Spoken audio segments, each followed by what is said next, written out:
What is up, YouTube? It's your boy Jonandu, and I'm coming back at you with another Baseball Superstars 2020 video. So today's going to be sort of a mixed variety. We're just going to talk about a couple of things such as support stones. We're going to talk about and see if we never talked about cores, so we're going to talk about super boosted cores here. And last but not least, got a treat for you. And this is the first thing we're actually going to do. So we got these tickets here. We're going to see if there are any value, these Supreme tickets. So we got about 6 of them here. 2 of the baseballs, 2 of the bats. And I made my 30 days, so they gave me 2. So we're just going to use these. Going to start with the batter tickets first. And we're just going to see if they're actually worth it. So let's go ahead and see what we get from them. So batter ticket first. Nothing. Another batter ticket. Nothing. Pitcher ticket. Nothing. Another pitcher ticket. Nothing. And these are my 30 days. Nothing from that. And the last 30 days. Nothing from that. So, Supreme tickets, are they worth it? My opinion, they never have been. But, just wanted to show you why they're not worth it to me. Okay, what we're going to go and talk about next is actually the super boosted cores. So, on super boosted cores, we have a lot of cores here, so we're just going to focus on one and actually super boosted as well. So for me, I have a thing that I like to super boost cores that trainers that are going to get utilized a lot. Another thing for super boosted cores is it only applies if they meet the last requirements of the attribute in the position.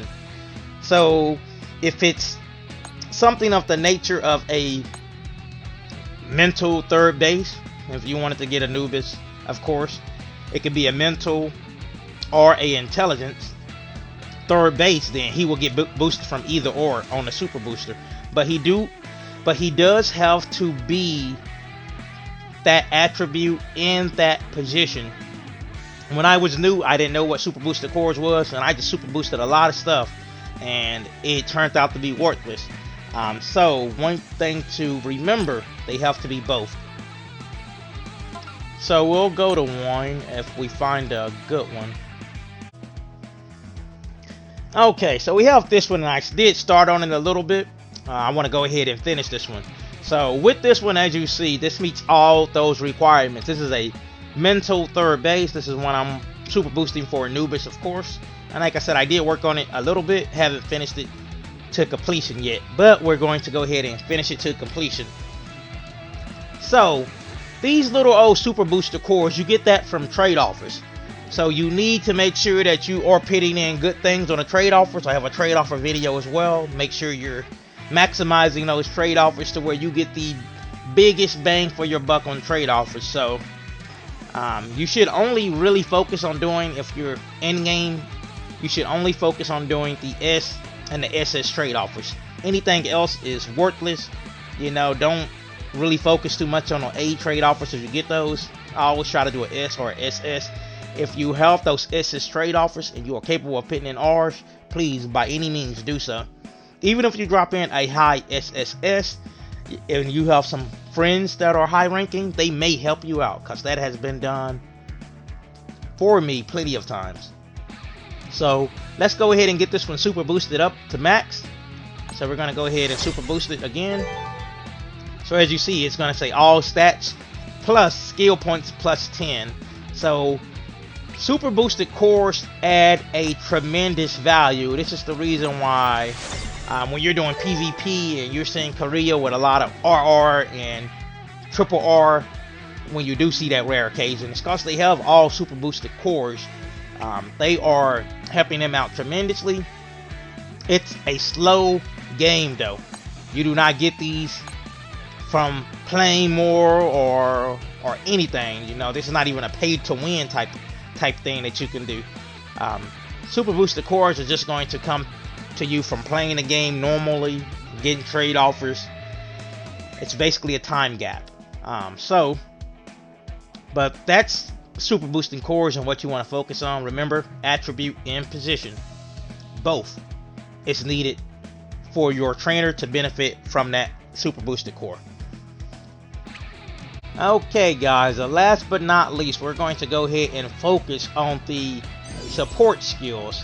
Okay, now for support skills are going to be a really big bang, but once again it is looking like it's going to be another time gap.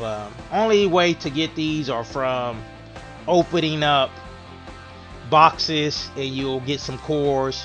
The live PvP, which hasn't been too fun or too great, you get them from there as well. So in order to get these, that's what you have to do. You either get them from boxes or you get them from live PvP. Sometimes from making a character, you may get one. I haven't been lucky enough to really get any from there, but you do get them from there as well. So in order to give your character a support skill, you have to have the super skill boosted. So once the super skill is boosted, it unlocks the support skill. Once you have your support skill, you can now boost it. Now here's the thing with support skill: 40 support stones, support cores, whatever we're calling them. To go from 1 to 5, you will need 15 of these. So 15 is a lot. Imagine doing these on URs.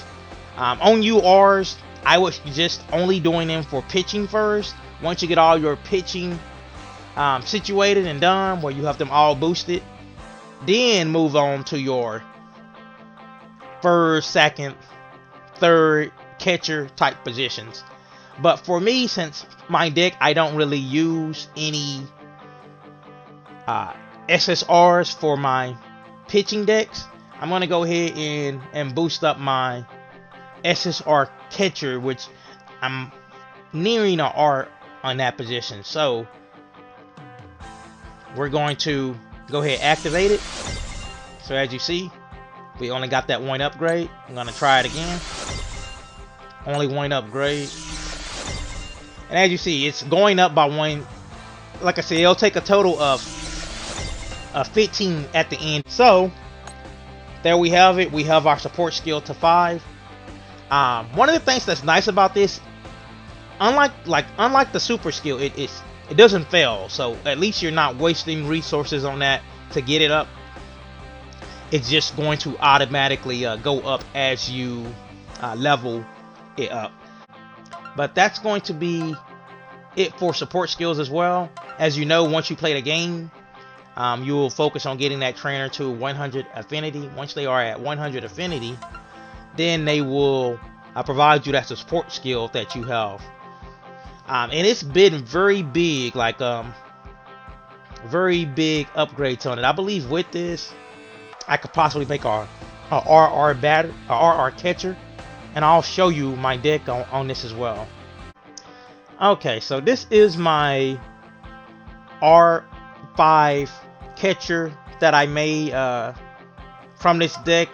As you see, we just leveled up the support skill of Lucy to 5 as well. So if it would have been 5, it would have already been a RR catcher. But this is what we had created and what we made. So the stats was pretty nice. It was a decent run, definitely a better than average run. So and we had got the level 5 Rachel Super. So I'm gonna go back in there at a later date, not anytime soon, but at a later time, and see if we can possibly make that RR better. So this is what I ran with that. Skill wise, this is what we had. 88. Didn't even get a perfect Lectors as well. That would have made a huge difference. So, but this is what we'll go back in and see if we can possibly get a double R batter with this. Alright guys, and with that said, that's going to be it for today's video. So we covered some things, some topics today. Is Supreme tickets worth it? To me, they are not. super boosted cores, how to get them, what to use them for, how they work in positions. We covered that as well. And also support stones, support cores, like I said, whatever we're calling them. We covered that as well, of basically how to get them, what to best utilize them for as well. For me, I would only put them on pitchers because you get 5 positions covered if it's a starting pitcher, and you get 4 positions covered if it's a relief pitcher.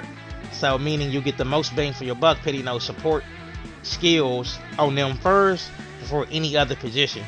Only when you have some extras would I say, hey, start moving them to your high positions, especially for those resolve decks. That's what support stones are really going for and aiming for, are making resolve decks better. So any deck that you have that's an actual resolve deck, that you definitely want to focus your support stones on them first before you focus them on anything else. It's not going to help if you do a lot of mixed no resolve builds. You definitely want to focus on pitting them on resolve build decks only. Like I said, with that said, guys, that's going to be it for today's video. You guys have a good one. This is your boy John and Do. I am out. Peace.